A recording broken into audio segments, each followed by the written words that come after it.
नमस्ते दोस्तों, आप सब कैसे हैं? आशा करती हूँ आप सब लोग बहुत अच्छे होंगे। मैं एक माता रानी का देवी गीत लेकर आई हूँ, आप लोग सुनिए और जैसे भी लगे कमेंट करके ज़रूर बताइएगा। तो चलिए हम माता रानी का प्यारा सा गीत सुनाते हैं, आप लोग सुनिए और आनंद लीजिए।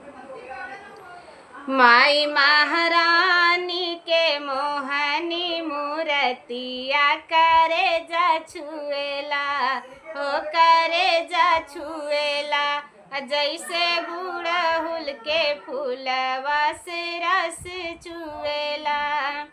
देवी महारानी के मोहनी मूर्तिया करे जा छुएला, हो करे जा छुएला, जैसे गुड़हुल के फूलवा से रस चुएला, जैसे गुड़हुल के फूलवा से रस चुएला। सिरवा मुकुट टीका सोहे ललाट हो, सिरवा मुकुट टीका सोहे ललाट हो, नाक में नथुनिया आँखी कजरा सोहात हो, नाक में नथुनिया आँखी कजरा सोहात हो, लाल लाल होठवा पे सोहे ललैया, हो करे जा छुएला, हो करे जा छुएला, जैसे गुड़हुल के फूलवा से रस चुएला। लाल लाल होठवा पे सोहे ललैया, हो करे जा छुएला, हो करे जा छुएला, जैसे गुड़हुल के फूलवा से रस चुएला, जैसे गुड़हुल के फूलवा से रस चुएला।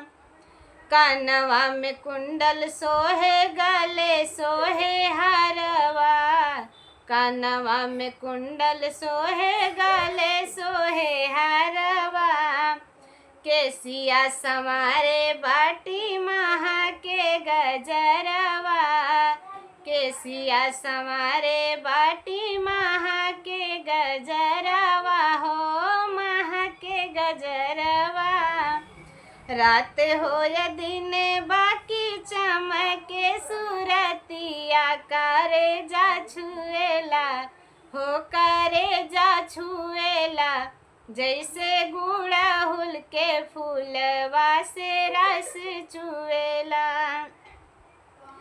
रात हो या दिन बाकी चमके सूरतिया करे जा छुएला, हो करे जा छुएला, जैसे गुड़हुल के फूलवा से रस चुएला, जैसे गुड़हुल के फूलवा से रस चुएला।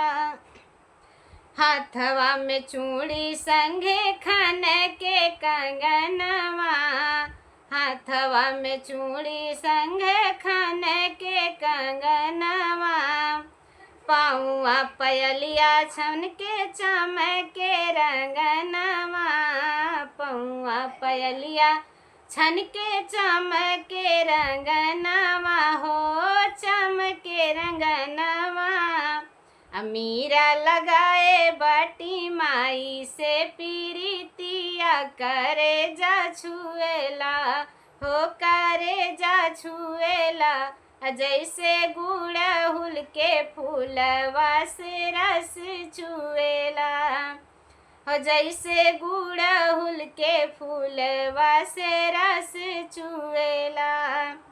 मीरा लगाए बाटी, मीरा लगाए बाटी माई से प्रीतिया करे जा छुएला, हो करे जा छुएला, जैसे गुड़हुल के फूलवा से रस चुएला, जैसे गुड़हुल के फूलवा से रस चुएला।